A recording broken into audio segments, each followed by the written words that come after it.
Imagine करो आप unmotivated होके बैठे हो और अपने सबसे इंपॉर्टेंट काम को टालम टोल कर रहे हो। अपना काम करने की जगह पे आप फ़ोन चलाने, दोस्तों के साथ घूमने जाने, रूम साफ करने जैसे यूजलेस एक्टिविटीज़ करते हो। लेकिन जब डेडलाइन पास आती है तब डेडलाइन के प्रेशर से आप काम स्टार्ट करते हो और जैसे तैसे करके कंप्लीट करते हो। ज़्यादातर केसेस में आपका काम बिगड़ता ही है। ओवरऑल देखा जाए तो आप अपने प्रोक्रेस्टिनेशन की वजह से स्मार्ट बनने का तो पता नहीं, लेकिन फेलियर जरूर बन जाते हो। ये सिर्फ आपकी नहीं बल्कि 99% लोगों की रियल स्टोरी है, जिसमें से कभी मैं भी एक था, लेकिन मैं इसे बाहर निकल गया। कैसे? चलो ट्विस्ट एंड टर्न से भरी मेरी पर्सनल स्टोरी दिखाता हूँ और आप इस वीडियो से कल करूँगा माइंडसेट से अभी नहीं तो कभी नहीं माइंडसेट में शिफ्ट हो जाओगे। देखो यार, अपनी प्रोक्रेस्टिनेशन प्रॉब्लम फिक्स करने के लिए मैंने क्या कुछ नहीं किया। हंड्रेड्स ऑफ वीडियोज और आर्टिकल कंज्यूम की, लेकिन बात नहीं बनी। फिर मेरे सामने चाणक्य की एक वीडियो आई जिसमें चाणक्य कहते हैं एक्सपर्ट से सीखो एक्सपर्ट से। तुरंत ही मैंने चैट जीपीटी पे सीधा ये लिखा, expert who can help me overcome my procrastination problem. और जानते हो चैट जीपीटी ने वापस क्या दिया? एक लिस्ट दिया जिसमें सबसे ऊपर दुनिया का number 1 brain expert neuroscientist doctor Hopperman का नाम था। मैंने ऑन द स्पॉट बिना कोई टाइम वेस्ट किए उनके प्रोक्रेस्टिनेशन के ऊपर बने 2-2 घंटे के लंबे लंबे पॉडकास्ट देख डाले। ऑफकोर्स 1 से 2 दिन लगे मुझे, और वहाँ से मुझे समझ में आया ना कि प्रोक्रेस्टिनेशन को किल करने के लिए सिर्फ 2 टेक्निक्स है और बाकी उसके अलावा जितने भी है ना सब बकवास है, बेकार है और यूजलेस हैं। देखो, ऐसा भी नहीं है कि एक टेक्निक दूसरे टेक्निक से बढ़िया है। दोनों टेक्निक का अपना अपना इंपॉर्टेंस है।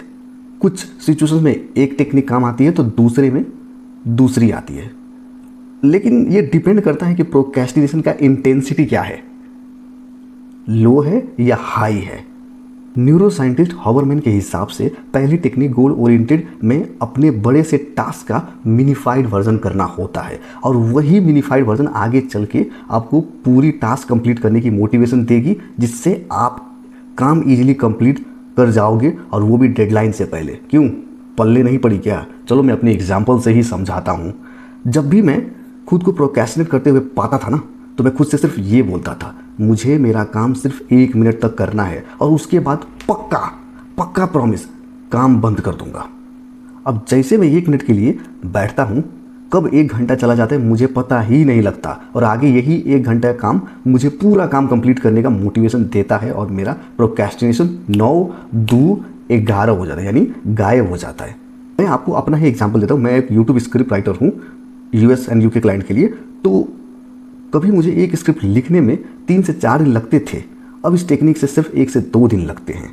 यहाँ एक बात मुझे काफ़ी अजीब लगी यार, कि दूसरे टेक्निक्स फेल हो गए, लेकिन इस टेक्निक में ऐसा क्या है जिससे ये काम करती है।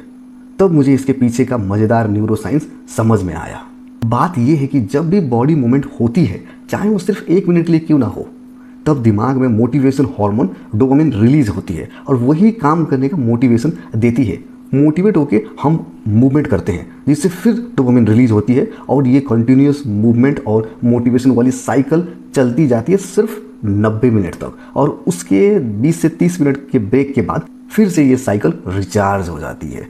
यहाँ मैंने एक बात समझी कि मोटिवेशन काम करने से पहले नहीं, काम करने के बाद आती है। मतलब मूवमेंट से डोपामिन आती है और डोपामिन मोटिवेशन लाती है। एक टाइम के लिए मुझे लगा कि ये फर्स्ट टेक्निक काफ़ी है प्रोक्रेस्टिनेशन को हर बार हराने के लिए, लेकिन ये मेरी सबसे बड़ी भूल थी। देखो, ज़िंदगी में ऐसा भी टाइम आएगा जिसमें आपको अपना काम 1 मिनट करने का तो छोड़ो, सिर्फ 1 सेकेंड देखने का भी मन नहीं करे। एग्जैक्टली ऐसे सिचुएशन में दूसरी टेक्निक काम आती है।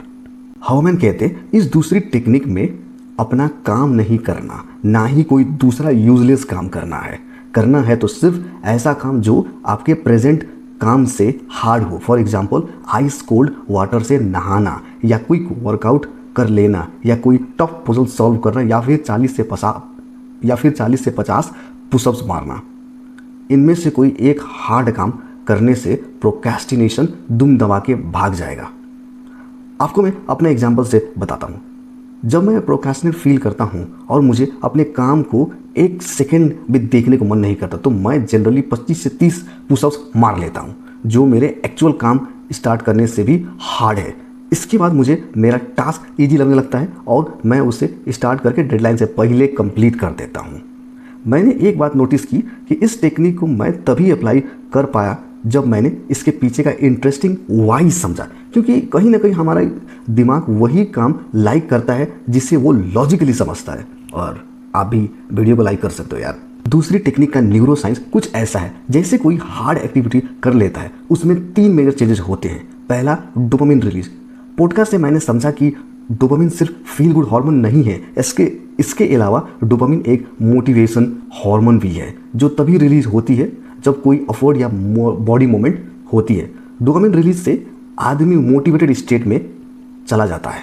दूसरा, नोरएड्रेनालिन रिलीज। देखो, हार्ड एक्टिविटी के बाद बॉडी में एड्रेनालिन और ब्रेन में नोरएड्रेनालिन हार्मोन रिलीज होते हैं जो आदमी को अलर्ट स्टेट में ले आते हैं। फाइनली, हार्ड एक्टिविटी करने से ब्रेन का सीईओ प्रीफ्रंटल कॉर्टेक्स जो कि डिसीजन मेकिंग सेंटर है वो फोर्सफुली एक्टिवेट हो जाता है, यानी लॉजिक रीगेन हो जाती है, जिससे इंसान इमोशनल से लॉजिकल स्टेट में शिफ्ट हो जाता है। तो जब लॉजिकल, मोटिवेटेड, अलर्ट स्टेट में कोई आ जाता है तब प्रोक्रेस्टिनेशन हार जाता है और अपना काम कंप्लीट करना ईजी लगने लगता है।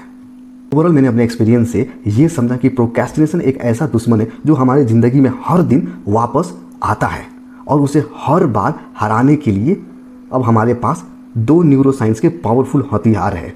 जब प्रोक्रेस्टिनेशन का इंटेंसिटी लो हो तो आप गोल रिलेटेड टेक्निक अप्लाई करो, लेकिन इंटेंसिटी हाई हो, यानी आपको अपना काम 1 सेकंड में देखने का मन नहीं करता, तो उस टाइम पर गोल ऑन रिलेटेड टेक्निक यूज करना ही बेस्ट होगा।